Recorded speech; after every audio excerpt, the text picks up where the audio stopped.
जब हम आप लोग एसएनआर को ट्रेड करो, तो फ़ौरन जब ट्रेड करते वक़्त ना एसएनआर को ऐसे देखा करो कि आपका एसएनआर कौन-कौन सी कवर हो जाती है वन साइड मतलब ट्रेडिंग के अंदर।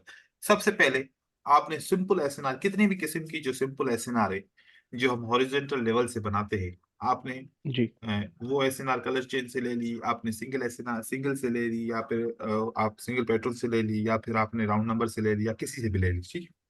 वो एसएनआर जी बन सर। गई। साथ-साथ जब एसएनआर का ट्रेड कर रहे हो, तो उसी वक़्त आप एसपीआर और आरबीएस वाली एसएनआर से भी ट्रेड कर रहे हो। जी सर। मतलब अब दूसरी अपॉर्च्युनिटी खुल गई। पहले लोग क्या जी, करते हैं, सिर्फ़ और सिर्फ़ रिवर्सल का ट्रेड करते हैं। ठीक है, अब जी सर। रिवर्सल का भी ट्रेड करें, लेकिन एसबीआर और आरबीएस की एक अपॉर्च्युनिटी एक्स्ट्रा हो गई। जब एसबीआर और आरबीएस का ट्रेड कर रहे थे, तो उसी दौरान एसएनआर के बाद मतलब ये थर्ड नंबर पे एसबीआर आरबीएस आएगा, क्योंकि जैसे एसएनआर का ब्रेकआउट होगा, तो आपको ब्रेकआउट का ट्रेड मिलेगा, राइट? जी सर। अब एसएनआर पे आप ट्रेड कर रहे हैं, साथ में आपको ब्रेकआउट की अपॉर्च्युनिटी इंक्रीज़ हो गई और जैसे ही ब्रेकआउट का ट्रेड कर लिया, तो उसके थर्ड नंबर पे आपका कौन-सा सेटअप आ गया?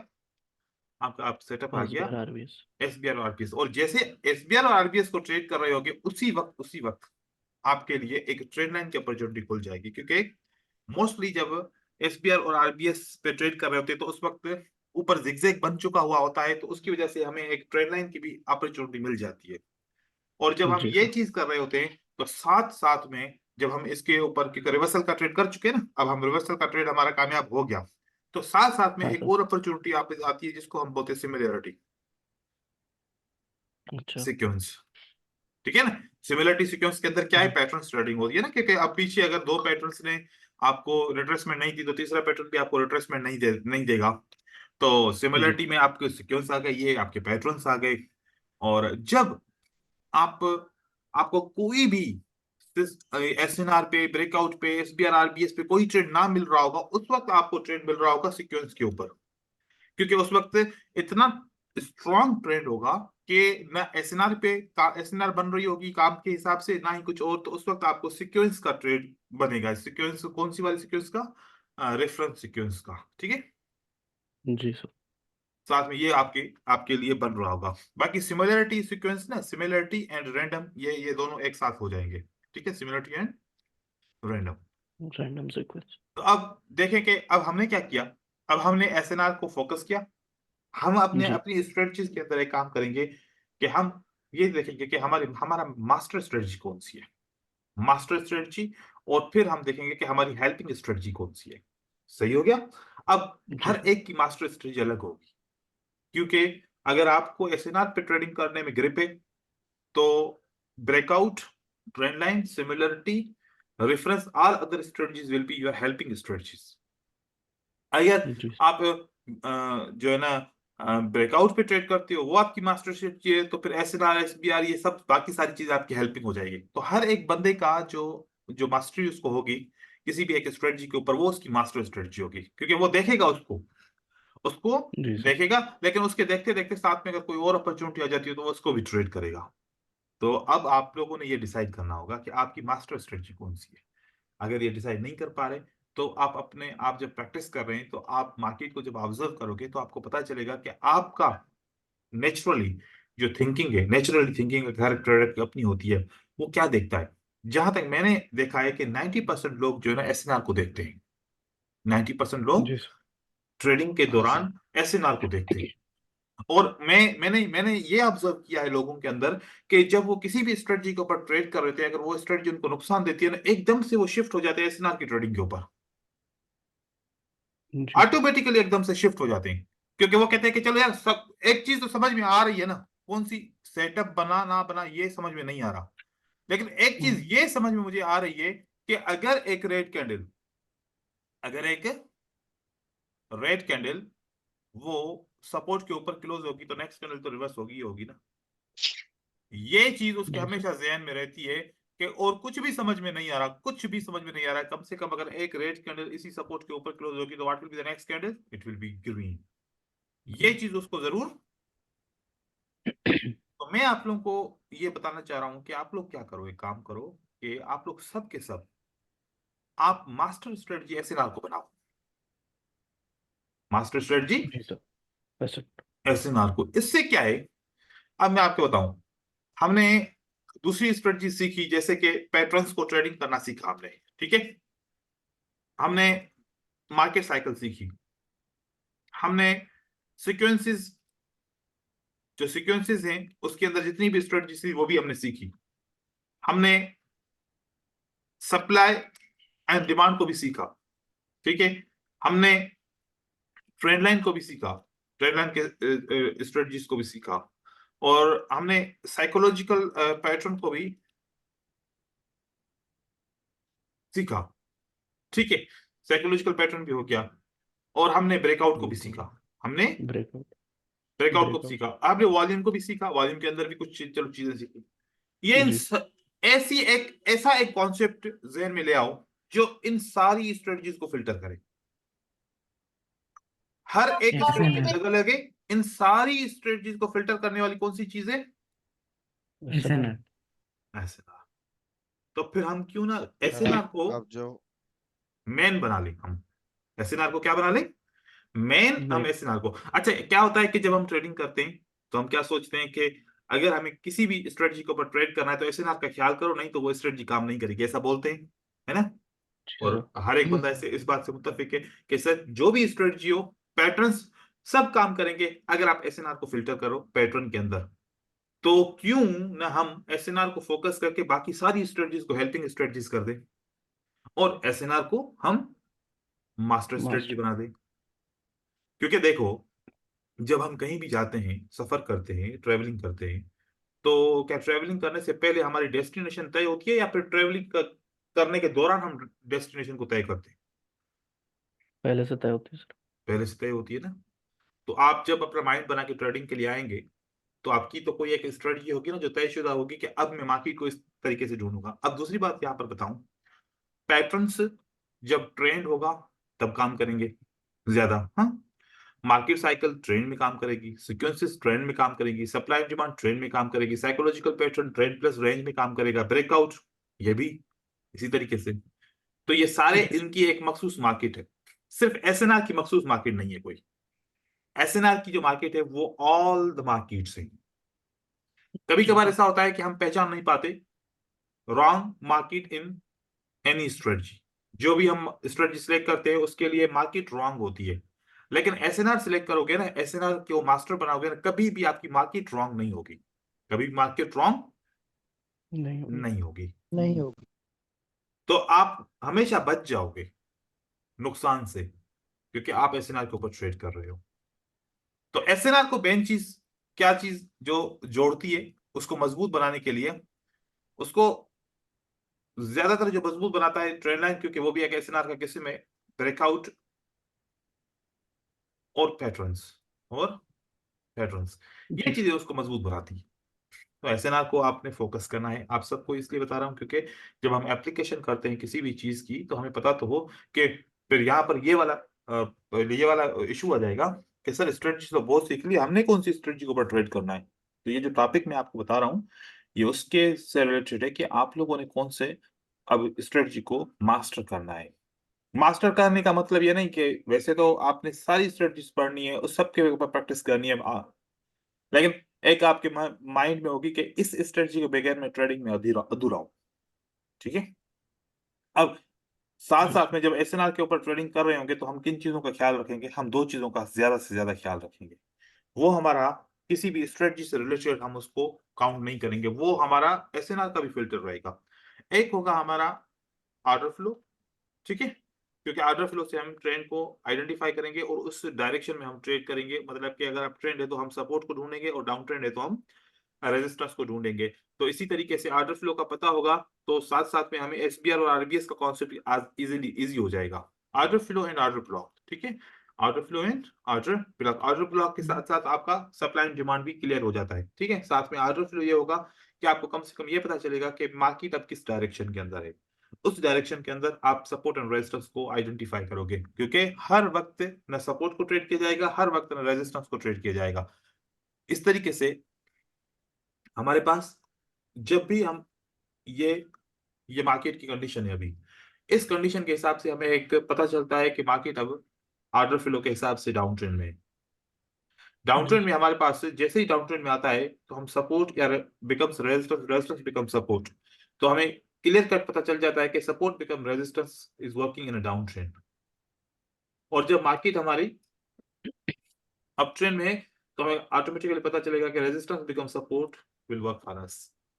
तो बहुत सारे लोग क्या करते हैं, वो ये देखते हैं कि आप मार्केट के डायरेक्शन को समझ पा रहे हैं नहीं पा रहे, वो नहीं कर पाएंगे तो मुश्किल आती हैं। जब मार्केट समझ में नहीं आए, मार्केट को ओपन किया और चार्ट बिल्कुल समझ में नहीं आ रहा क्या करना चाहिए, तो उस वक्त वापस बेसिक स्ट्रेटजी के ऊपर आओगे, बेसिक एसएनआर के ऊपर आओगे और एसएनआर को आइडेंटिफाई करोगे कि एसएनआर ऑब्जर्व करोगे कि एसएनआर रिएक्ट हो रही है कि नहीं हो रही। क्योंकि कभी कभार इतनी ज्यादा डिमांड हो जाती है मार्केट में कि वो एसएनआर को रिएक्ट नहीं करती, या फिर इतनी सप्लाई हो जाती है कि एसएनआर रिएक्ट नहीं हो रही होती। तो उस चीज को समझने के लिए कि जब एसएनआर रिएक्ट हो रही है, रेस्पेक्ट हो रही है, तो फिर आप एसएनआर के ऊपर ट्रेड करें। ठीक है। अब जी सर। आप लोगों ने प्रैक्टिस की, 2-3 दिन आप लोगों को एक्स्ट्रा मिल गए, तो उसके अंदर आप लोगों को सबसे ज्यादा मुश्किलात किसके अंदर आई? कोई एक बंदा है। सर एसएनआर के अंदर आई थी, लेकिन आज वो पूरा क्लियर हो गया सर। अच्छा, आपने एसएनआर में को मतलब कि सारा चीज डाउट क्लियर करने के लिए आपने ऐसा क्या काम किया ताकि दूसरे बंदे भी सुन सकें, वो भी उसी काम के ऊपर काम करें?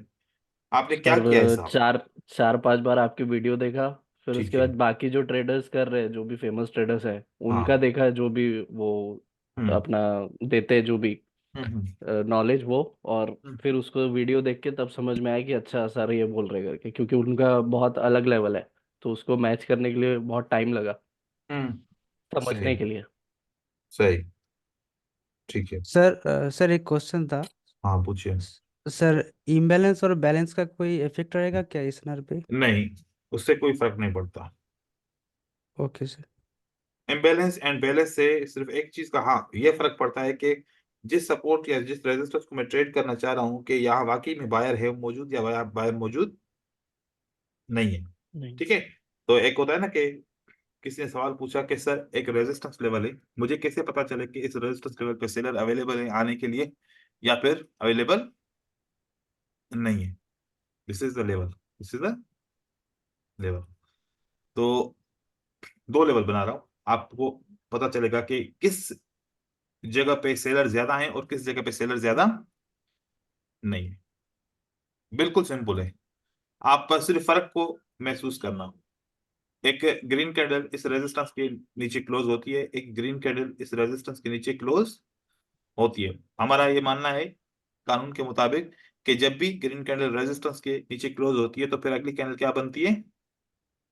Correct. रेड बनती है। और फिर हो सकता है कि हमारा ये भी मानना है कि जब एक रेजिस्टेंस से सप्लाई आती है तो वो मार्केट में कंटिन्यूटी दिखाती है कि मजीद प्राइस गिरती है एक रेजिस्टेंस लेवल से। तो अब जब रेजिस्टेंस लेवल से ये प्राइस नीचे की तरफ गिर रही है तो मुख्तलिफ किस्म की रेड कैंडल्स बन सकती हैं। रेड कैंडल के अंदर ये फॉर्मेट भी आ सकता है जो मैंने अभी फॉर्मेट लगाया, और कभी कभार ऐसा होता है कि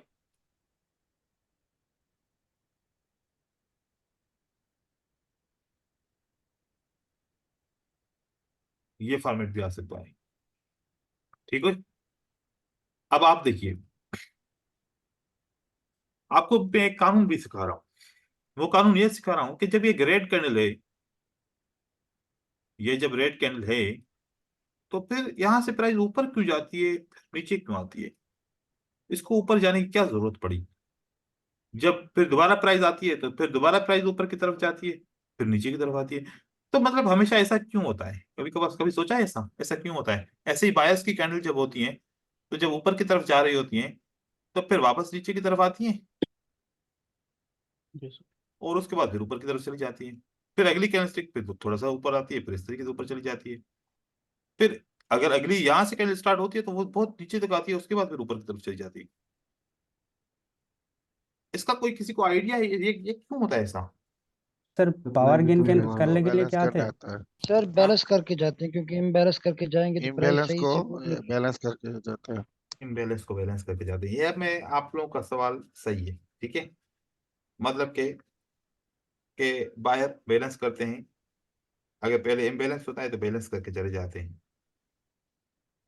हाँ सर। तो बैलेंस वैसे भी हो सकता है ना। हाँ ये देखो,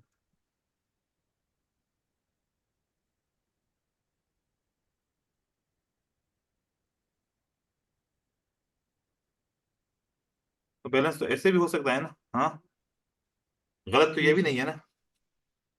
लेकिन ये इतना नीचे क्यों आई? सर पावर ये लेने के लिए। इतना नीचे क्यों आई?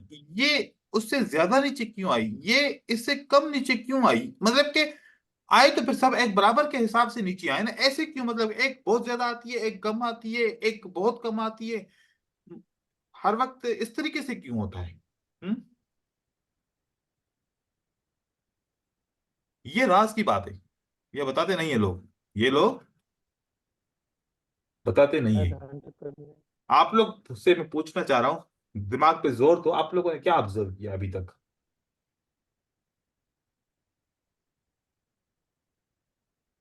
देखो, डेल्टा लेवल का नाम सुना है ना आपने? हम्म। हाँ। जी सर। जी सर। डेल्टा लेवल क्यों पढ़ते हैं? कि कैंडलस्टिक के इंटरनल वॉल्यूम के बारे में जान सकें कि कैंडलस्टिक में इंटरनल किस जगह पे कितना वॉल्यूम है, किस जगह पे कितना वॉल्यूम है। ठीक है।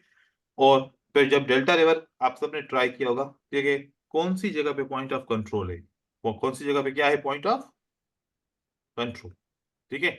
हर एक इंसान की भी वीकनेस होती है, उसकी स्ट्रेंथ भी होती है। तो हम उससे पूछते हैं कि इसकी स्ट्रेंथ क्या है, वीकनेस क्या है। आप जब अपनी सीवी बनाते हो तो आप अपने स्ट्रेंथ और वीकनेसेस भी लिखते हो, है ना? इसी तरीके से जी सर। देखो कि एक जब कैंडल की हम स्ट्रेंथ एंड वीकनेस की बात करते हैं, तो ये कैंडल भी बता रही है कि मैं कहां पर स्ट्रांग हूं, ये कैंडल भी बता रही है कि मैं कहां पर स्ट्रांग हूं, ये कैंडल भी बताएगी कि मैं कहां पर स्ट्रांग हूं। वो कैसे पता चलता है? कि अगर कैंडल नंबर 2, कैंडल नंबर 1 कहाँ है? ये पहली ग्रीन कैंडल है, कैंडल नंबर 1।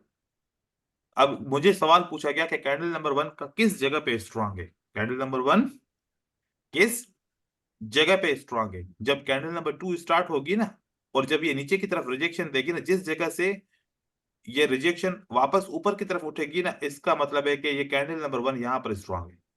कैंडल नंबर 1 इस जगह पे स्ट्रांग है। तो कैंडल नंबर 2 कहां पर स्ट्रांग है? कैंडल नंबर 2 इस जगह पे स्ट्रांग है। कैंडल नंबर 3 कहां पर स्ट्रांग है?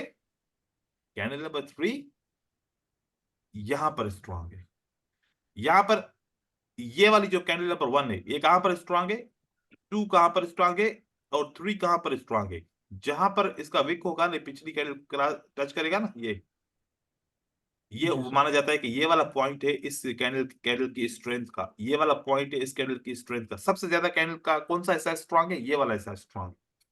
तो चार्ट के अंदर आपको क्या पता चलता है कि ये कैंडल कहां पर स्ट्रांग है?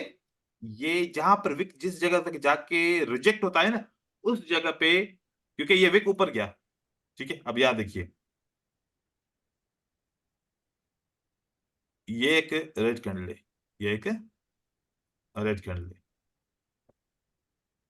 जब प्राइस ऊपर की तरफ जाती है, यहां से अगर टच करके मार्केट नीचे की तरफ आई, इट मींस इस ये वाला जो पूरा हिस्सा पोर्शन है, ये स्ट्रांग नहीं है। ये वाला पूरा पोर्शन जो है वो स्ट्रांग नहीं था। कौन सा जगह स्ट्रांग थी? जिस जगह से रिजेक्शन आ गई, ये डेल्टा रिवर रिजेक्शन से पहले बताता है कि कौन सी जगह पे स्ट्रांग है।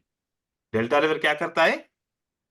ये तो अब रिजेक्शन आई, इससे रिजेक्शन से यहां से टच करके मार्केट नीचे गिरी, तब अभी पता चला ना कि ये वाली जगह स्ट्रांग है। डेल्टा रिवर क्या बताता है? इस कैंडल के सेकंड नंबर जो कैंडल है, इसके ओपन होने से पहले ही क्या बता देता है वो? कहाँ पर स्ट्रांग है कहां पर स्ट्रांग प्रीवियस है। कैंडल।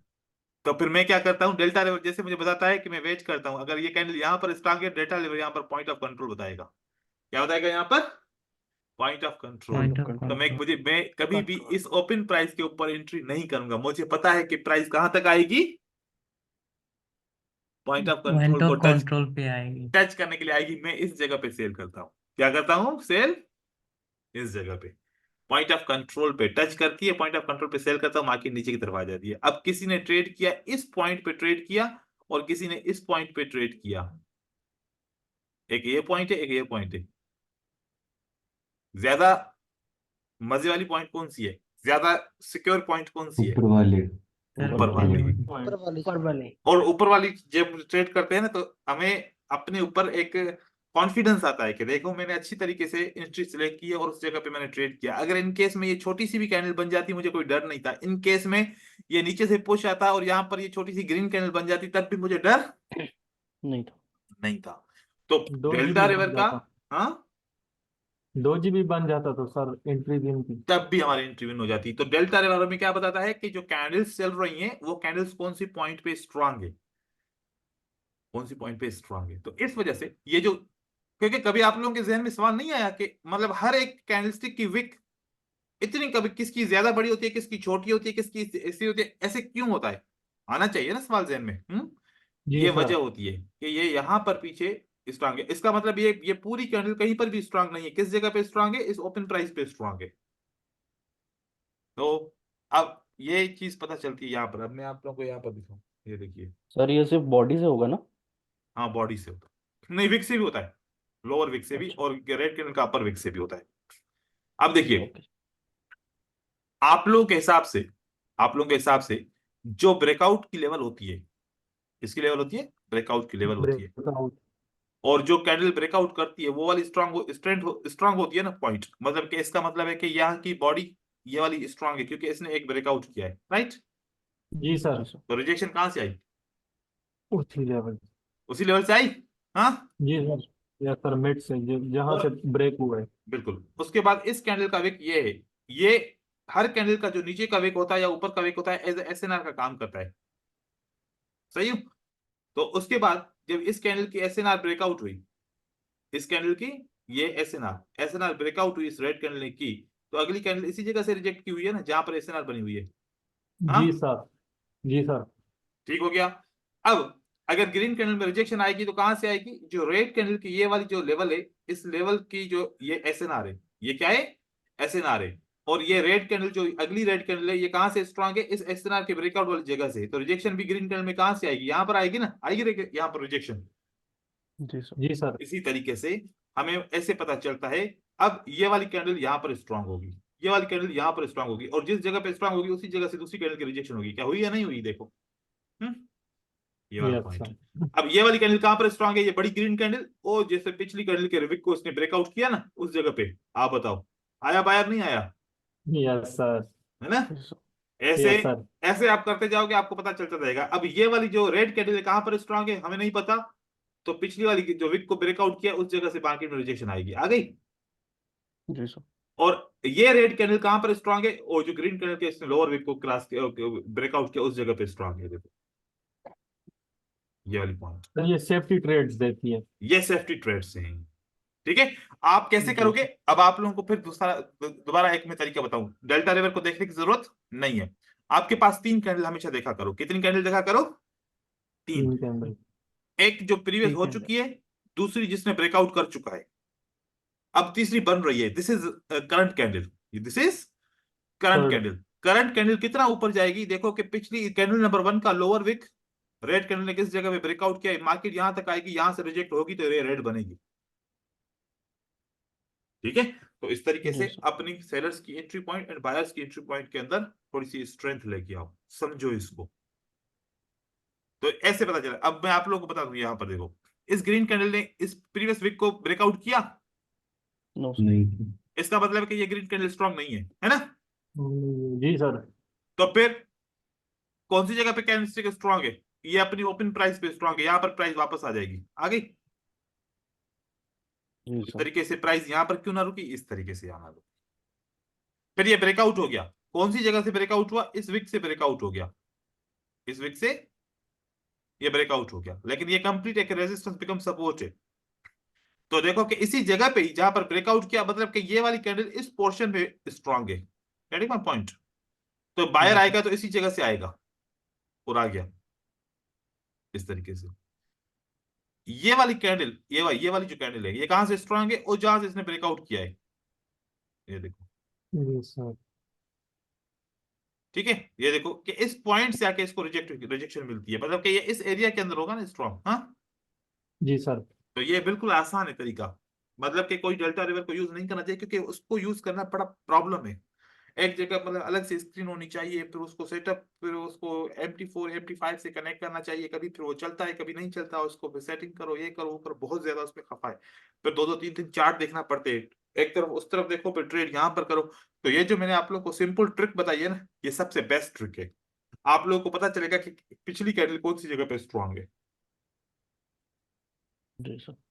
और दूसरा एक प्रोसेस है, कॉन्सेप्ट है, अगर लॉजिकल वीक ना हो कॉन्सेप्ट है। तो, हाँ अगर वीक ना हो कैंडल में तो हाँ, ये विक ना होना कोई प्रॉब्लम नहीं है ब्रदर। इसने पिछली किसी कैंडल का तो विक ब्रेक क्या होगा ना। हाँ, इस कैंडल में विक नहीं है, इस कैंडल में विक नहीं है, लेकिन इसने पिछली कैंडल को तो ब्रेकआउट किया होगा, नहीं किया होगा बताओ। सर जी किया सर। होगा। ये किया है ना। हाँ, जी सर। तो बस पता चल गया, इस कैंडल में विक नहीं है, इस कैंडल में विक नहीं है। ठीक है, यहां पर इसने ब्रेकआउट किया, लेकिन यहां पर क्या हुआ, ओपन प्राइस ब्रेकआउट हुई। ठीक है, तो ये वाला पॉइंट स्ट्रांग हो सकता है, क्योंकि माना जाता है कि जब किसी लेवल किसी कैंडल में विक नहीं होता, जैसे कि ये वाली कैंडल में ऊपर विक है नहीं, तो ये एक रेजिस्टेंस का रोल प्ले करती है। ग्रीन कैंडल में जिसमें विक ना हो, ये एक सपोर्ट का रोल प्ले करती है। ठीक है, आप ऐसे भी यूज कर सकते हैं इसको। अब हम आते हैं ट्रेडिंग प्लान के ऊपर।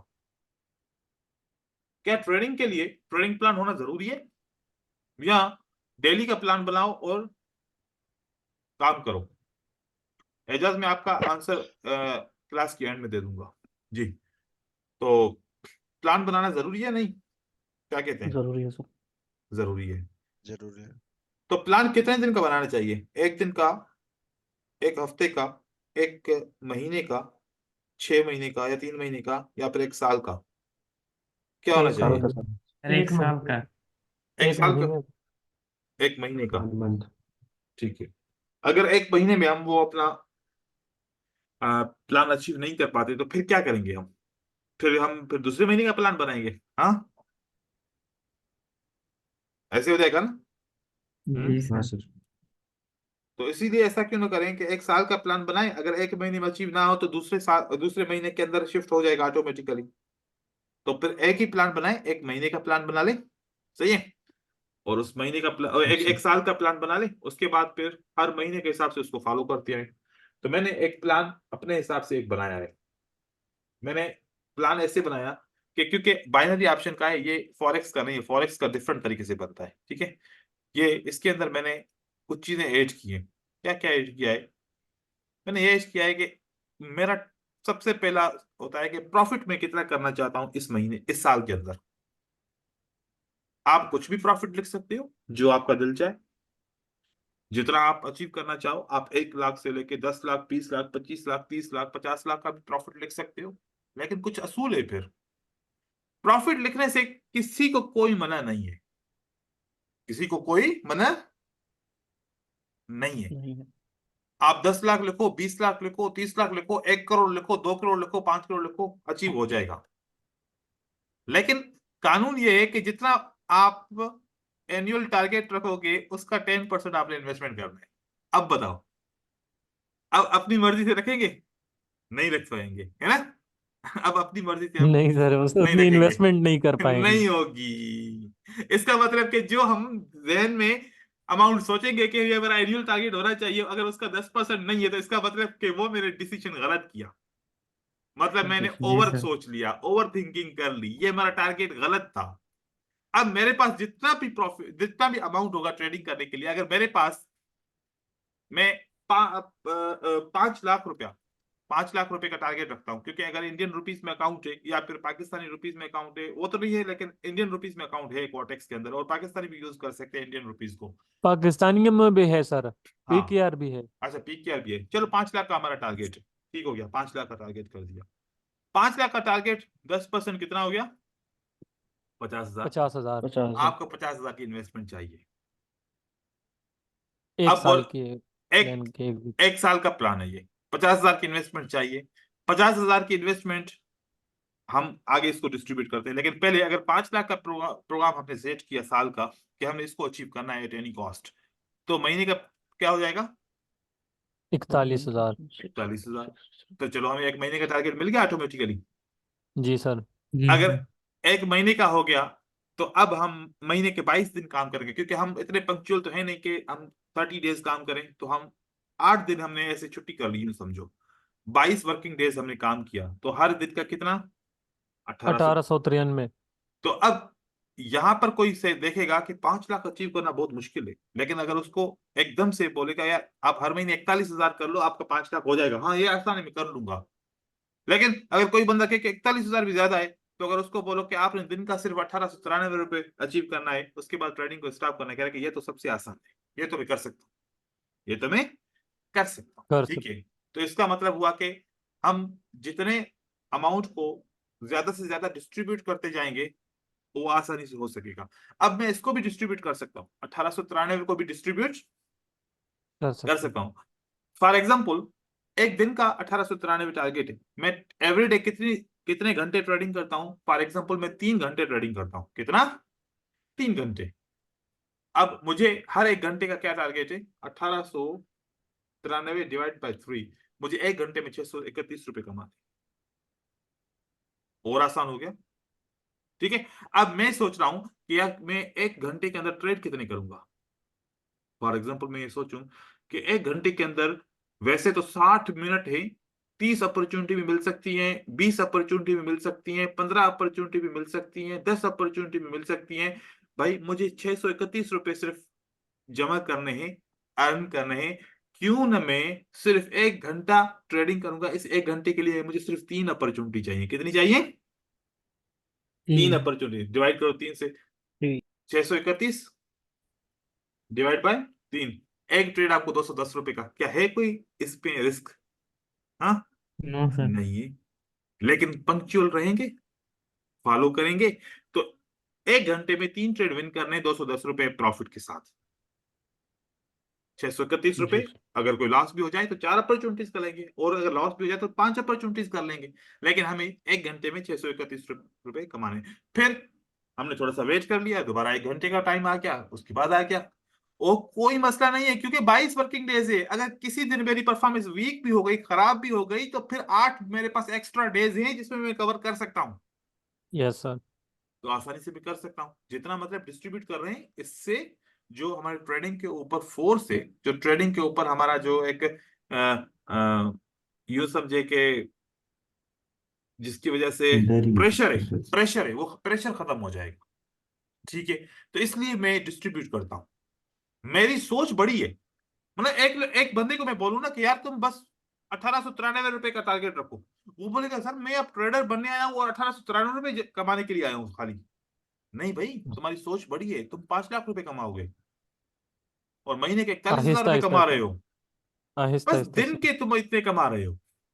तो इस जी तरीके सर। से हमारा टारगेट लाखों रुपए का है, लेकिन इसको अचीव करने के लिए एवरीडे हमें हजारों रुपए बस जमा करने हैं। वो इसका मैं आप लोगों को एग्जाम्पल बताऊं। अगर $1 एवरीडे आ जाए, अगर एवरीडे आप लोगों की $1 की इनकम हो, तो इसको तो कोई एग्री नहीं करेगा। क्या कहता है $1 से मैं करूंगा क्या, हाँ $1 से मैं क्या करूंगा। जी सर। ऐसे जब मेरा यूट्यूब चैनल था, मेरे यूट्यूब चैनल का रोज कितना आता था, $1। कितना आता था इनकम। $1। मैंने कहा यार इसको कौन, अभी इसको मैं क्या करूंगा। मैं वहां पर $1 क्या पे, तो वहां पर $50 डालता हूँ, एक ट्रेड करता हूँ, उसमें से मुझे $40 मिल जाते हैं, और अब ये मुझे रोज का $1 मिलेगा। रोज का $1, में इसका क्या करूंगा। मैंने इसको देखना ही छोड़ दिया। जब देखना छोड़ दिया तो 4 मंथ गुजर गए थे। कितने मंथ गुजर गए, मुझे मेरे ध्यान से ही निकल गया। कितने मंथ गुजर गए, 4 मंथ। 4 मंथ। तो मुझे ईमेल आया कि आपके अकाउंट में पैसे हमने ट्रांसफर कर दिए हैं। मैंने जाके अकाउंट देखा तो मुझे उन्होंने $120 सेंड किए थे। कितने, 120 $120। 120। तो देखो कि एक एक डॉलर जमा होके 120 आ गया। हाँ, जी सर। और जब ये मुझे मिला ना, मुझे बहुत खुशी हुई। और उसके बाद इस $120 को मैंने बहुत एंजॉय किया, बहुत फैमिली को बाहर लेकर गया, और मैंने बहुत खाया पिया, और अब फिर भी पैसे बच गए, क्योंकि $120 हमारी कंट्री में बहुत होते हैं। ठीक है, यस सर। तो 35 आप ये 40 सर। सोचो कि हम $1 को इग्नोर कर कर रहे थे 4 महीने से हमने इसको देखा ही नहीं, लेकिन जब 120 मिला तो इसने कितनी हमें खुशी दी।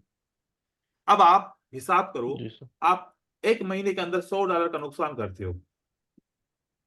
एक महीने के अंदर अगर आप $10 कमाओ, आपने $100 का नुकसान बचाया और $10 कमाया, इसका मतलब कि आपने $110 को बचा लिया। हाँ, बेहतर क्या है, $10 प्रॉफिट करना या $100 का नुकसान करना, क्या बेहतर है?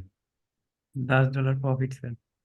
अभी देखो, अगर मैं ये कंपेयर कर रहा हूं तो मुझे $10 का प्रॉफिट ज्यादा बेहतर लग रहा है और $100 का नुकसान बेहतर नहीं लग रहा। जी लेकिन सर। मैं सिर्फ ये बोलूं कि आप लोग $10 का प्रॉफिट करो, आप लोग के सर अब महीने का टारगेट $10 क्या बनता है क्या, तो इसलिए ट्रेडर बने क्या? आपने आपको सेव करना है और वैल्यू पैदा करनी है। $1 की भी वैल्यू होती है। अगर आप $100 से $1 निकाल लो तो वो 100 नहीं रहेगा, उसकी वैल्यू गिर जाएगी। जी सर। तो थोड़े पैसों को नहीं देखा करो, ये पैसा आगे चल के बहुत बड़ा होने वाला है, बहुत बड़ा होने वाला है पैसा। आपकी सोच होगी, लेकिन आप शुरू से तो उसको एक रूटीन के साथ इसको अचीव करते आओ, तभी आके वो बड़ा होगा। अब देखिए, चलो ठीक है, हमने ये ऐसे कर लिया। ये सिर्फ इसलिए बता रहा हूं कि हर हर एक सेंट की भी वैल्यू होती है। यहां पर आ जाए, आपने 50,000 इन्वेस्टमेंट करनी है, लेकिन 50,000 इन्वेस्टमेंट इसलिए नहीं करनी कि आपके पास एकदम से 50,000 रुपये आपने अकाउंट में डाल देने, नहीं भाई। 50,000 में से आपने 30,000 रुपये क्या करने, अपने बैंक रखना। अकाउंट में ट्रेडिंग के बैकअप के लिए अपना सेव करके रखना है, अपने हिसाब से रखना है। मतलब कि जब बैकअप पे पैसा होता है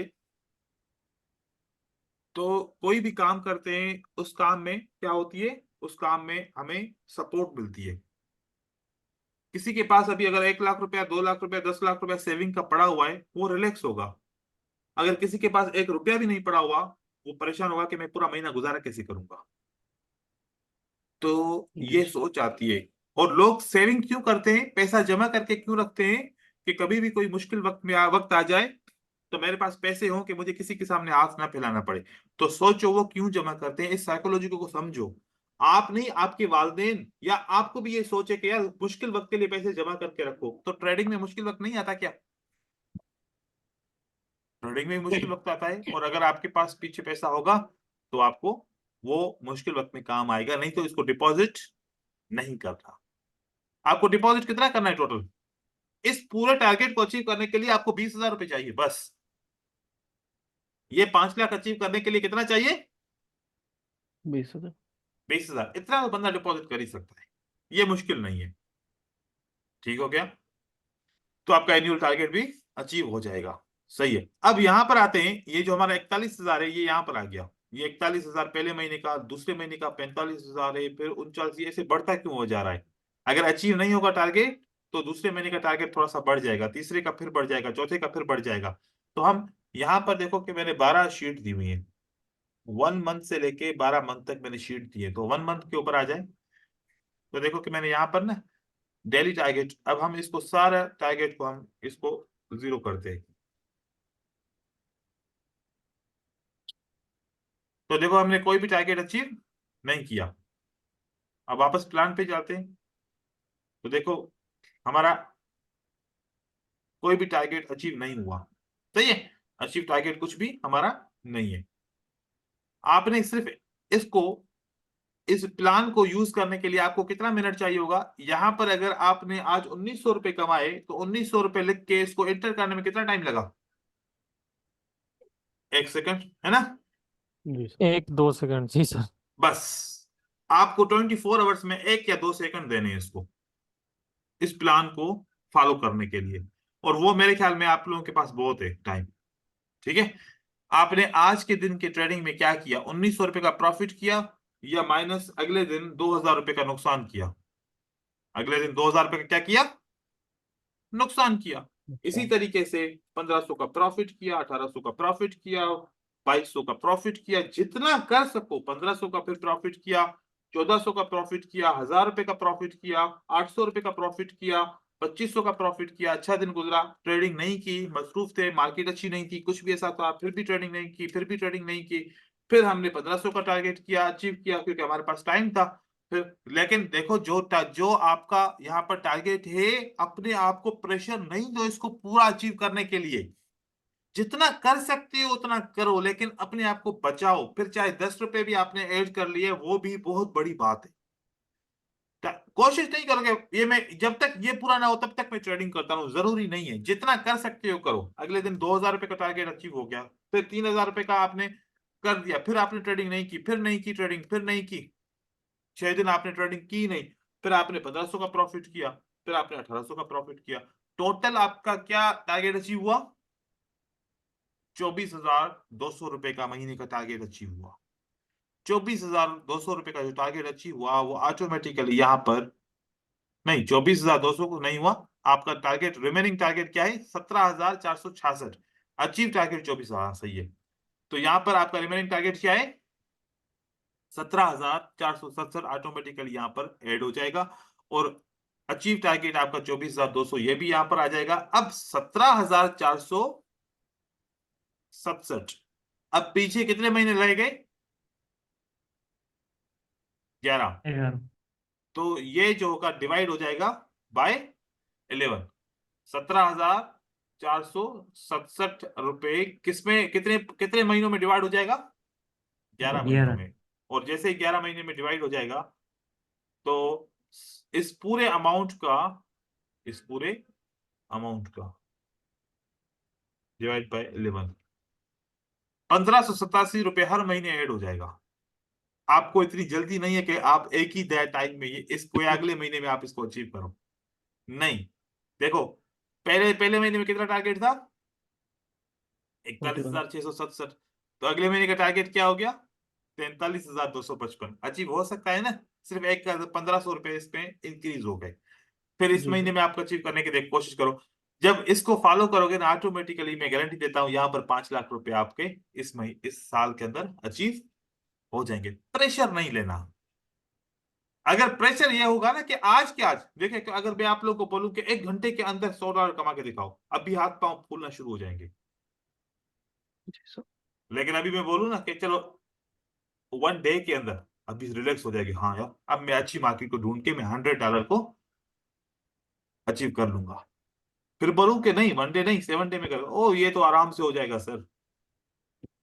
फिर बोलूं कि नहीं 7 डे में नहीं 30 डे में अचीव करके दिखाओ, ये तो बिल्कुल ईजी है। रोज के $10, $5, $2, $3 मिलते जाए, मेरा 100 आराम से हो जाएगा। तो अभी के अभी अचीव करना प्रेशर वाइज था। फिर प्रेशर कम हुआ, फिर और कम हुआ, फिर और कम हो गया। तो हमने तो इसको साल के अंदर डिवाइड कर दिया। तो प्रेशर कम हुआ नहीं हुआ यहाँ पर? तो बहुत ट्रेडिंग के अंदर प्रेशर कम होने से इमोशन नहीं आते, इसीलिए प्लान बनाते हैं। ठीक हो गया? तो ये प्लान की शीट में आप लोगों को दे दूंगा। अगर ये यूज करना चाहो आपकी मर्जी है, या अपने हिसाब से जो भी यूज करना चाहो वो आप लोग यूज कर सकते हो। फिर प्लान अचीव हो गया। जैसे इसी ये प्लान हमें कुछ और चीजें भी बताता है। क्या बताता है? सर अगर जी बोले। एक महीने का ज्यादा कमा ले तो? तो फिर अच्छा है ना, अगले महीने कम कमाना कमाना पड़ेगा। हम्म। अच्छा। हम्म। जी सर। वो अपने आप माइनस हो जाएगा ना सर। हाँ, और जितना हो सकता है कि 5 लाख का टारगेट तुम 6 महीने में अचीव कर लो, तो 6 महीने बच गए ना आपका। हाँ, जी सर। जी सर। तो इस तरीके से कह सकते हो। अब यहाँ पर इसमें इसमें एक और चीज हमने सीखी। क्या? अगर दिन का टारगेट 1893 है तो 1893 या तो प्रॉफिट होगा, मैं ट्रेडिंग स्टॉप करूंगा, या तो लॉस होगा 1893 का, तो मैं ट्रेडिंग चौक कर दूंगा। स्टॉप कर दूंगा बस। हम्म। फिर मुझे आगे आगे रिकवर करने की जरूरत नहीं है, क्योंकि मुझे मेरे पास पूरा साल है रिकवर करने के लिए। अगर आज के दिन मेरा 1893 लॉस हो गया, कोई बात नहीं है, मेरे पास पूरा साल है रिकवर करने के लिए। हम क्यों इमोशन में आते हैं, क्यों अकाउंट जीरो करते हैं कि अभी के अभी रिकवर करना है? नहीं, हमारे पास पूरा साल रिकवर करने के लिए, तो क्या जल्दी है? बस इसमें ऐसा नहीं है कि बिल्कुल ही लेजी हो जाए बंदा कि यार अभी पूरा साल ट्रेडिंग, पूरा 11 महीना ट्रेडिंग नहीं करूंगा, आखिरी महीने में ट्रेडिंग करूंगा। ऐसा नहीं करना, ठीक है ना? ऐसे बंदा ना हो जाए कि मेरे पास पूरा साल है, फिर 11 महीने ट्रेडिंग ही नहीं करके आखिरी महीने में 12वें महीने में देखूंगा सारा अचीव कर लूंगा टारगेट में। इसमें पता है क्या है? इसमें आप लोगों को स्टडी करने का टाइम मिलेगा, लेकिन देखो कि जरूरतें हैं ना, वो भी इंसान उसको भी देखता है। कुछ किसी को मजबूरियां होंगी, किसी को कहीं पर पैसे देने होंगे, किसी के पास बहुत सारे और प्रॉब्लम्स होंगे, मैं समझ सकता हूँ। लेकिन अभी तक अगर वो सॉल्व नहीं हुए तो अभी भी तो चल रहा है ना सिस्टम। तो सक्सेसफुल ऐसा सिस्टम बनाए, अगर 1 साल और भी हो जाए ना, आपका आपका जब इसके अंदर 20,000 रुपये अचीव हो जाएगा ना, जैसे कि पहले महीने में 24,200 रुपये, हाँ, तो आपने वो जो टारगेट अचीव हुआ है वो आपने निकाल देना है, पैसा अपने पास सेव करते जाओ। अब ये 24,000 30,000 मिला के 50,000 का बैकअप बन गया। अब बनता जाएगा आपका बैकअप। इस तरीके से पैसे को भी निकालना है, सारा पैसा अकाउंट में नहीं छोड़ना। बैंक अकाउंट नहीं है ब्रोकर का अकाउंट, बैंक अकाउंट नहीं है ये। ब्रोकर का अकाउंट किसी वक्त भी कोई भी प्रॉब्लम आ सकती है। तो अपना आहिस्ता आहिस्ता विथड्रॉ लेते जाना है। इसके अंदर बस 20,000 छोड़ने हैं हमेशा, बस। बाकी जितना प्रॉफिट हो आप अपने हिसाब से निकालते जाओ, ठीक है। Hello sir. जी बोलिए। सर बोल रहा था ये आईक्यू और कोटेक्स में सब डिपॉजिट और विड्रॉल करने के लिए क्या सिस्टम रहेगा सर? देखो, कॉटेक्स के अंदर आप डिपॉजिट करते हो तो आपके पास बहुत सारे ऑप्शन है, जैसे कि क्रिप्टो के ऑप्शन है। वो जी ऑप्शन मेरे सर। ख्याल में सेफ है। और अब वो उसमें क्या है कि आप अपनी लोकल करेंसी से आप क्रिप्टो खरीद भी सकते हो और इजीली आप डिपॉजिट भी कर सकते हो, और उसमें आपको चार्ज नहीं देना पड़ता कोई भी, ठीक है। जी सर। लेकिन अगर आप स्क्रिल जी खरीदते हो, परफेक्ट मनी खरीदते हो, या फिर कुछ और, या बैंक के कार्ड से डिपॉजिट करते हो, बहुत सारे इश्यूज आते हैं। तो क्वाटेक्स जी यूज सर। करते हो तो क्रिप्टो से आप डिपॉजिट करो, विथड्रॉ करो, जल्दी में विथड्रॉ भी आएगा। उसमें कोई इंफॉर्मेशन का जरूरत नहीं है कि अगर आपने, जैसे कि क्रिप्टो पे से जब हम डिपॉजिट करते हैं वो उसमें एक यूनिक एड्रेस होती है, ठीक है, जी या किसी और भी जी एड्रेस से आप विथड्रॉ कर सकते हो। लेकिन आप, वही मैं दीपक हाँ, भाई को बता रहा था। स्क्रिल से या फिर किसी और से अगर आप करोगे ना, वो देखते हैं, मैच करते हैं ईमेल कि ये जिसका अकाउंट है उसका अकाउंट है कि नहीं है। तो वो थोड़ा जी सा सर। डिफरेंट है। या फिर यूपीआई से करते हो, या जी फिर बैंक कार्ड से करते हो, तो फिर वो उसमें बहुत प्रॉब्लम होता है।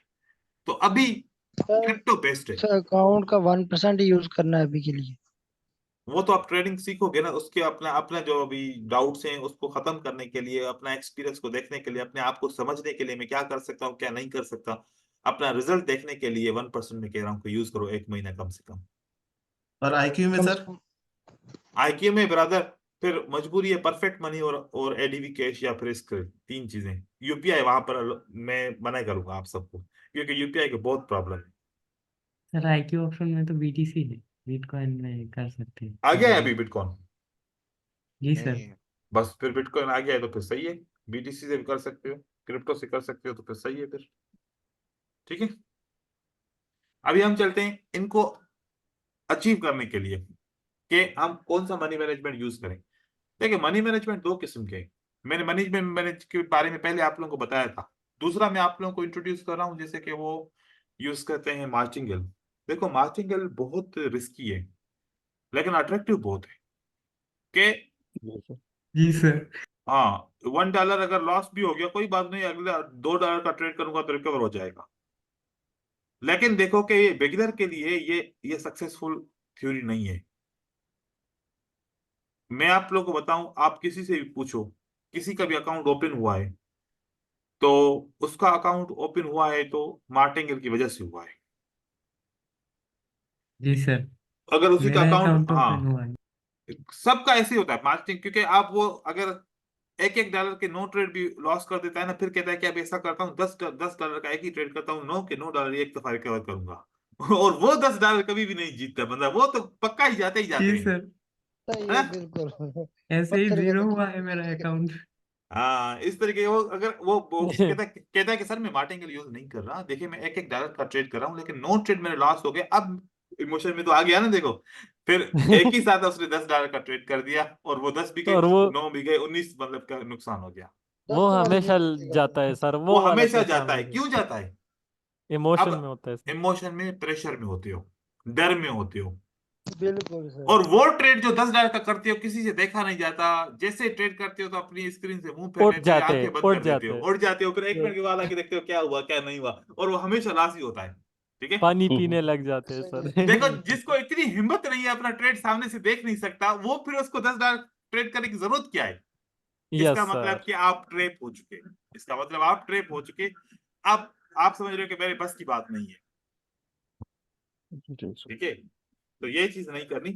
इस तरीके से मैं मना करता हूं कि मार्जिन तब तक यूज ना करो जब तक आप लोग मार्केट से इतना कमा चुके हो कि अगर $10 या $100 या $200 या $500 मार्केट से उसका आपने बहुत ज्यादा, उससे भी ज्यादा पैसा कमा लिया, और उसको अगर आप लॉस भी करो तो कोई फर्क नहीं पड़ता आपकी लाइफ के ऊपर, तब बंदा यूज करे तो फिर समझ में आता है। क्योंकि जब आपके पास बैकअप होगा तो कभी भी इमोशन नहीं आएगा पैसे के हिसाब से।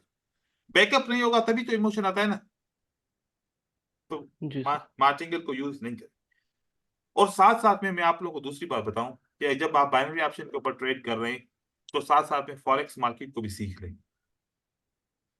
आपने डाइवर्सिफिकेशन सीखना है, क्योंकि डाइवर्सिफिकेशन में ऐसा होता है कि अगर आपका टारगेट एक जगह से अचीव नहीं हुआ तो दूसरी जगह से तो अचीव हो जाएगा ना, दूसरी जगह से अचीव ना हो तो जी तीसरी जगह सर। से तो अचीव हो जाएगा ना।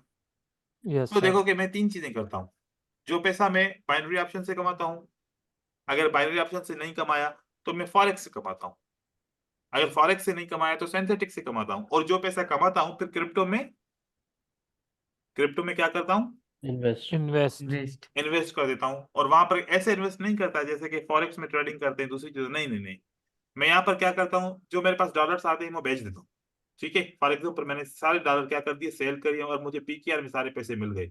ओके, जी सर। अब मैं वेट करता हूँ, मैंने कितने का बेचा, फॉर एग्जाम्पल 293 का बेचा। हाँ, कितने का 293। 93। मैंने बेच दिया, ठीक है। अब मुझे खरीदना कितने कितने पे चाहिए, उतने ही पैसों का।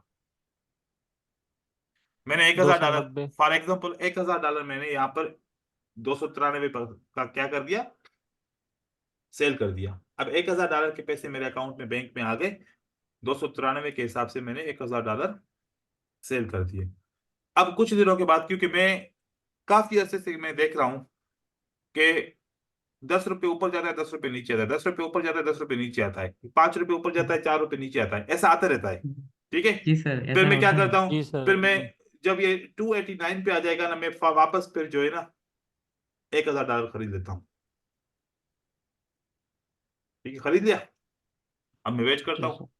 और फिर 1 दिन या 2 दिन या 3 दिन के बाद वापस अगर 292-50 पे जाता है ना, मैं वापस सेल कर देता हूँ। बेच देते हो आप। इसमें तो यस कोई सर। रिस्क ही नहीं है ना, इसमें कोई रिस्क है नहीं। ये नहीं कौन सर। सा पैसा है, zero risk sir. Zero risk. ये कौन सा पैसा है, वो पैसा है जो फॉरेक्स से कमाया, बाइनरी से कमाया।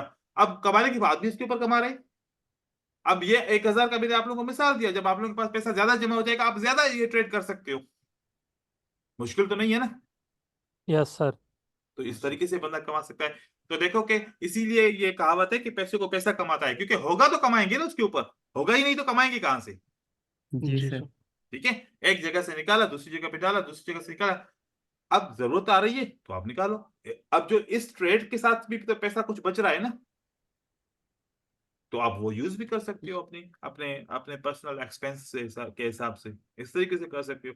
और दूसरा, देखें ब्रदर्स, आप सबके लिए, देखो फजूल खर्ची नहीं करनी, सेव करना होता है। ठीक है, पैसे को सेव करते हैं, हमेशा सेव करो, जितना हो सके पैसे को सेव करो।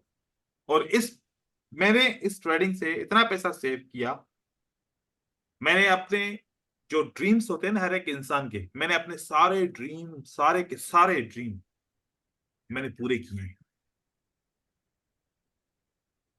ठीक है, तो सर हो आपका सकते एक हैं। ड्रीम का नाम बताइए ना। देखें कि सर वो हर एक इंसान का सबसे पहले ये ख्वाब होता है कि उसका अपना घर हो, ठीक है, और अपनी कमाई का घर हो। ये होता है ना, जी जी सर। ये सर, हर एक एक इंसान का विश सर। ये बेसिक ड्रीम है। मैंने अपना घर ले लिया, ठीक है। उसके बाद माशाल्लाह। फिर दूसरा जो ड्रीम फौरन आता है कि यार मेरे पास गाड़ी भी हो, जिस पे गाड़ी। मैं घूमूं, अपनी फैमिली को लेके जाऊं, इधर उधर ले जाऊं, और मैं एंजॉय करूं अपनी लाइफ को। मैंने एक नहीं जी 3 गाड़ियां ले ली। ठीक है, एक की जगह पे माशा। मैंने 3 ले ली, किससे, ट्रेडिंग के पैसे से ले ली। फिर क्या होता जी है कि आप बाहर अब्रॉड ट्रेवल करो, घूमने जाओ, इधर जाओ। अभी आप लोगों को पता है कि मैं 15-20 उम्र दिन से पहले होके। उम्र से होके आया हूँ, तो माशा। मैं वहां से भी होके आया। तो यही ड्रीम होते हैं ना, बच्चे अगर अच्छी जगह पे पढ़ रहे हैं, सब कुछ हो रहा है, बैंक बैलेंस सब कुछ, हर चीज बंदा अपने आप को मेंटेन करके रख रहा है, तो ये क्या होता है, किसकी वजह से हुआ ये सेविंग की वजह से हुआ। ट्रेडिंग। ट्रेडिंग सेविंग और की वजह सेविंग। से आप कर सकते हो, सब कुछ कर सकते हो, लेकिन एक सर आप स्पिरिट भी तो होना चाहिए ना अंदर में, खुद का, कि मैं कर सकता हूं, ये मैं सब कुछ कर सकता हूं। देखो कि नेगेटिव सोचने से नेगेटिव चीजें होंगी। अभी आप लोग सोच रहे होंगे कि आप लोगों के जहन में बहुत सारे लोग ये बातें डाल रहे होंगे कि भाई ये बाइनरी ट्रेडिंग स्कैम है, ये फॉरेक्स ट्रेडिंग स्कैम है, ये सब कुछ ऐसे, ये कुछ भी नहीं है, आप लोग को ऐसे पागल बना रहे हैं, ये कर रहे हैं, वो कर रहे हैं। आप लोगों के सामने मैंने ये सब कुछ किया है और इसके बहुत सारे गवाह जी हैं। सर। ठीक है, तो इस तरीके से वो कहते हैं कि जिस जगह से कोई चीज गुम हो जाती है ना, तो मिलेगी उसी जगह से, दूसरी जगह से नहीं मिलेगी। अगर आप यस लोगों का सर ट्रेडिंग लेकिन के अंदर लॉस हुआ है ना, तो यहाँ ट्रेडिंग से ही आप प्रॉफिट करके इसको वापस रिकवर कर सकते हो, यहीं से ही मिलेगा। तो मेरा भी लेकिन एक सर मन अपने था। अंदर गट्स होना चाहिए सर। हाँ, स्टॉक मार्केट में मैं जब आया था 2013 में, तो मेरे पास कुछ भी नहीं था। ठीक है, कुछ भी नहीं था। एक यूनिवर्सिटी से एक स्टूडेंट आया और अपने आके स्टॉक मार्केट में काम सीखा और लग गया। ठीक है, मेरे पास 10 से 15 अकाउंट होते थे। मैंने उसमें ट्रेडिंग की, अच्छा रिजल्ट दिया उन इन्वेस्टर्स को, उन्होंने दूसरे इन्वेस्टर दिए, दूसरे इन्वेस्टर्स देते देते मेरे पास 200-300 इन्वेस्टर्स हो गए। और फिर ब्रोकर ने देखा मुझे कि अच्छा काम कर रहा है, उसने अपना हेजिंग का अकाउंट दे दिया। ऐसे करते करते करते करते मैंने, जो मैं 1 रुपया भी नहीं लेकर आया था, मैंने बहुत पैसा कमाया, बहुत पैसा। आप लोगों की सोच है।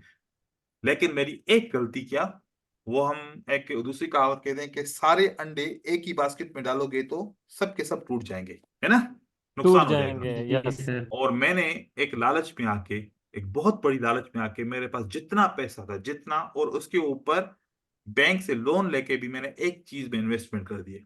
वो भी स्टॉक मार्केट में एक राइट शेयर था।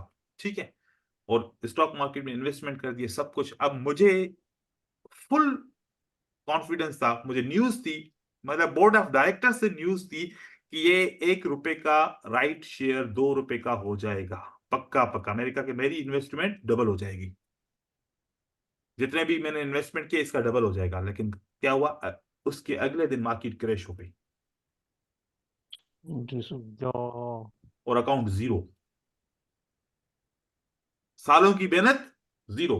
मैंने क्यों जीरो। बहुत गलत काम किया ना, क्योंकि सारी इन्वेस्टमेंट एक ही जगह पे कर दी, यस सर। अकाउंट जीरो हो गया। फिर खत्म, सब कुछ, कहानी खत्म। बैंक का बहुत डेबिटर, झटका लगा होगा मतलब सर। एक दिन में बैंक का डेबिटर बन गया। जो मैं बैंक में बैलेंस रखता था और वहां अब पर उसी बैंक का उसी कर्जदार। बैंक का भी कर्जदार बन गया।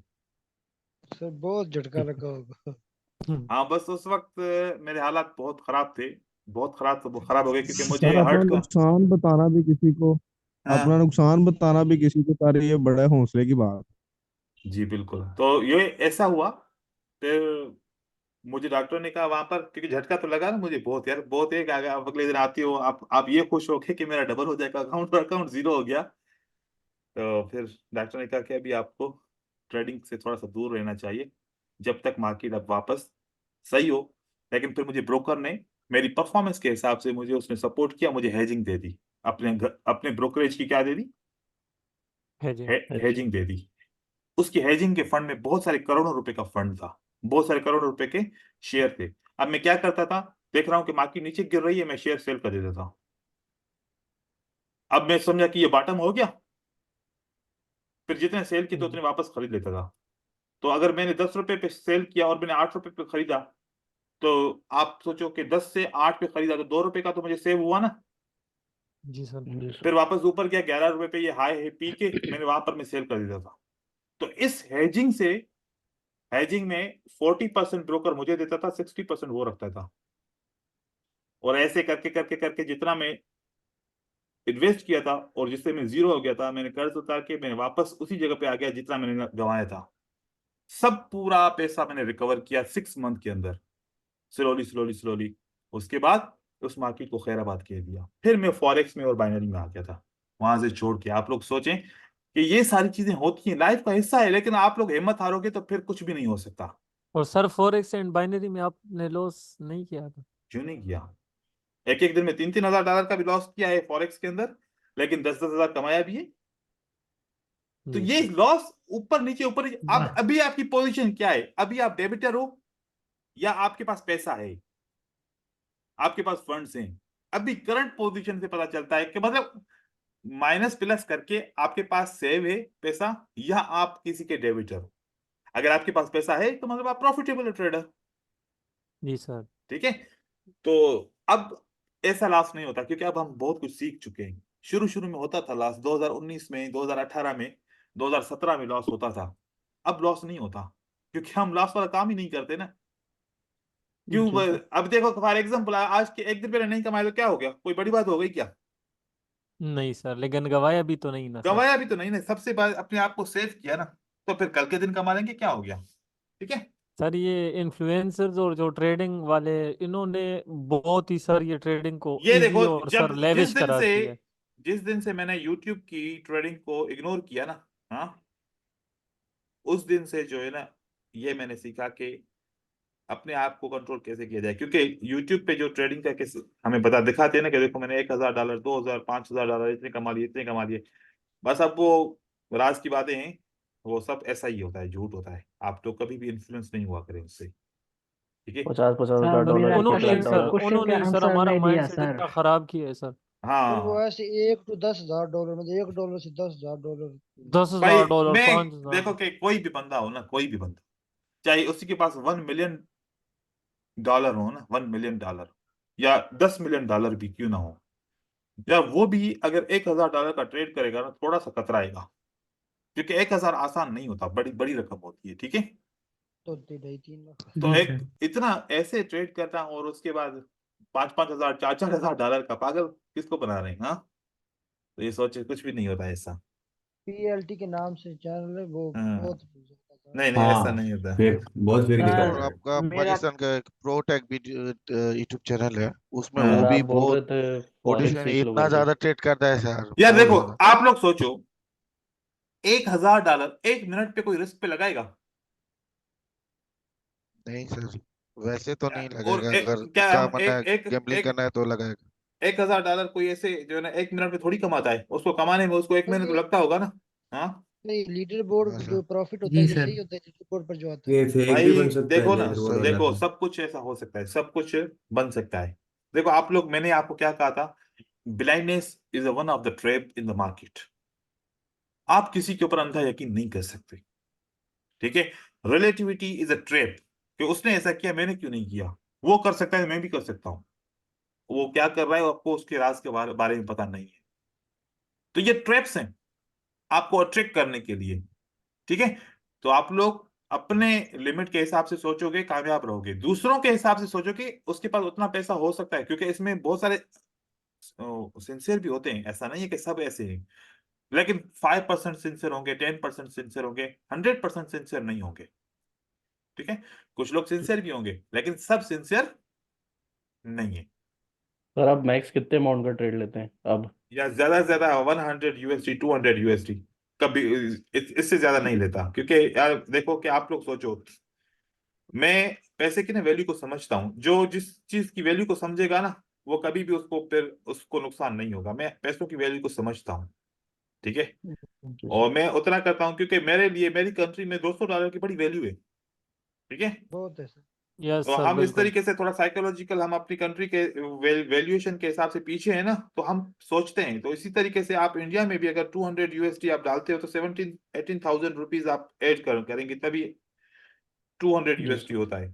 तो देखो कि अगर इतना ज्यादा पैसा एक ही ट्रेड पे लगाओ, एक सोचने की बात है कि रिस्क है ना। हाँ, जी सर। रिस्क है कि 1 मिनट में ट्रेड एक्सपायर होगा, या तो विन या तो लॉस। तो आप जो टारगेट उसको पार्टीशन करके भी कर सकते हो। हम्म। और सर 1% से कभी ज्यादा रिस्क नहीं लेना चाहिए कैपिटल का। नहीं, कैपिटल 5% तक जा सकते हो आप, 5% तक जा सकते हो, लेकिन आगे चल के बाकी देखो कि मैं बाइनरी ऑप्शन में इतना, लेकिन मैं फॉरेक्स मार्केट में ज्यादा से ज्यादा रिस्क लेता हूँ।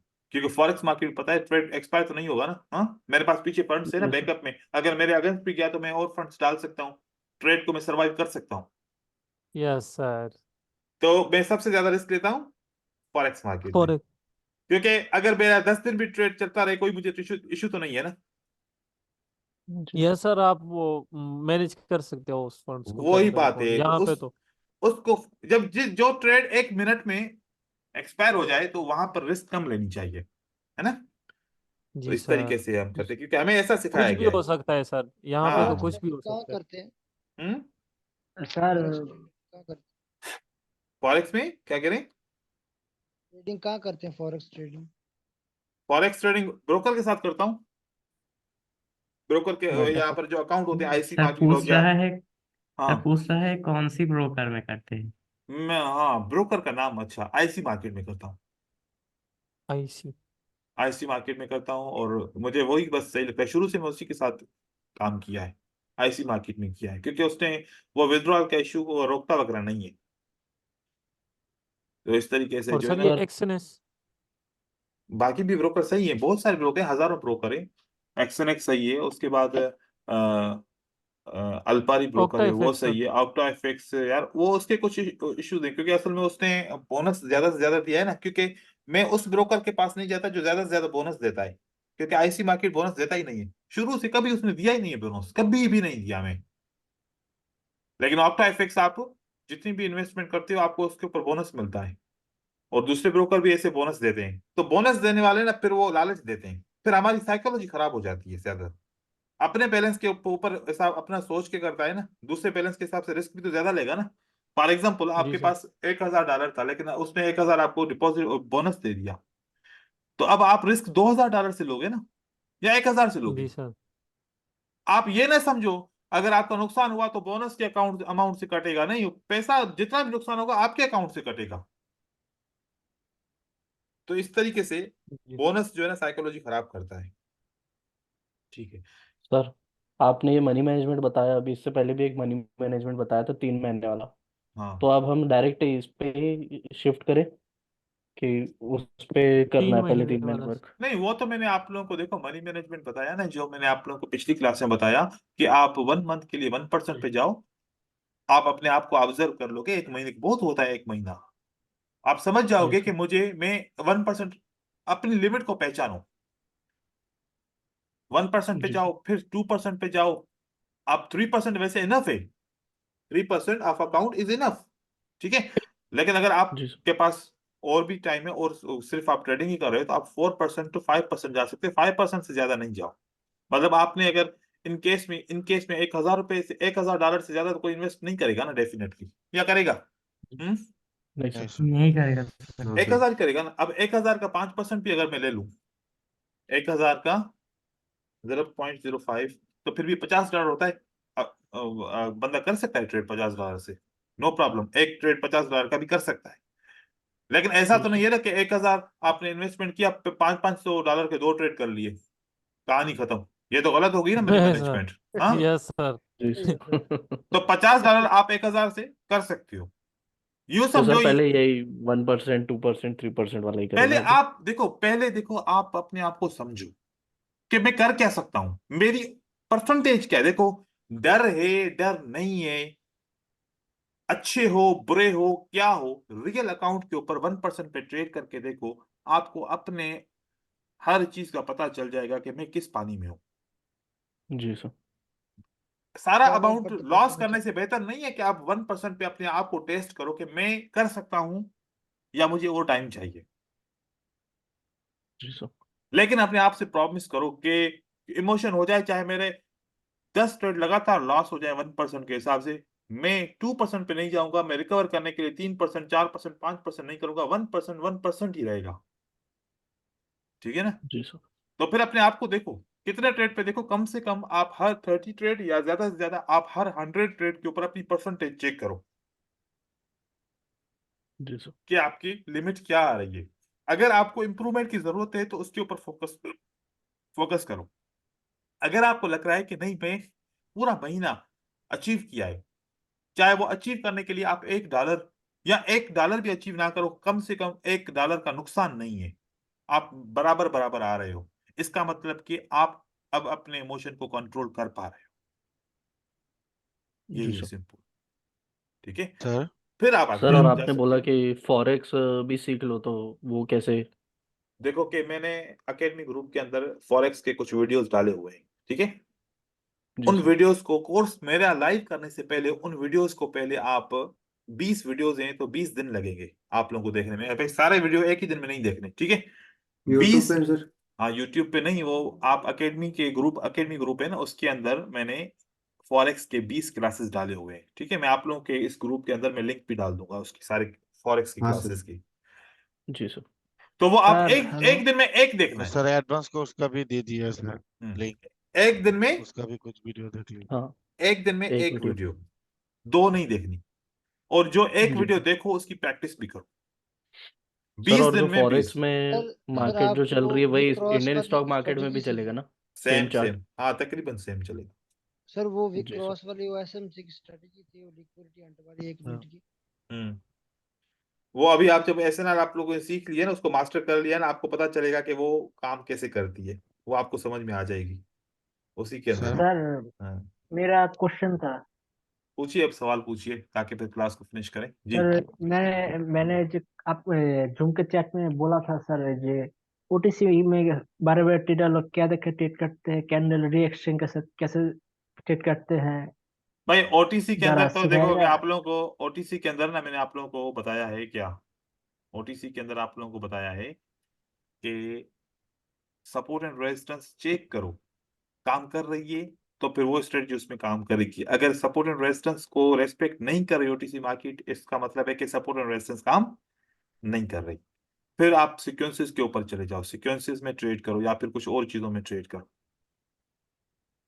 ओटीसी मार्केट को ट्रेड करने से पहले चेक करना पड़ेगा हर बार। ये ना समझो कि कल भी मैंने अगर एसएनआर पे ट्रेड किया था तो आज भी एसएनआर पे ट्रेड होगा, कल मैंने पैटर्न्स पे ट्रेड किया था तो आज भी पैटर्न्स पे ट्रेड होगा। नहीं, ओटीसी मार्केट में उस जगह पे ट्रेड करो जो करंट मार्केट उसको फॉलो कर रही है, क्योंकि आप लोगों के पास सारे कॉन्सेप्ट आ चुके हैं। ऐसा नहीं कि कोई चीज आपके पास छुपी हुई है।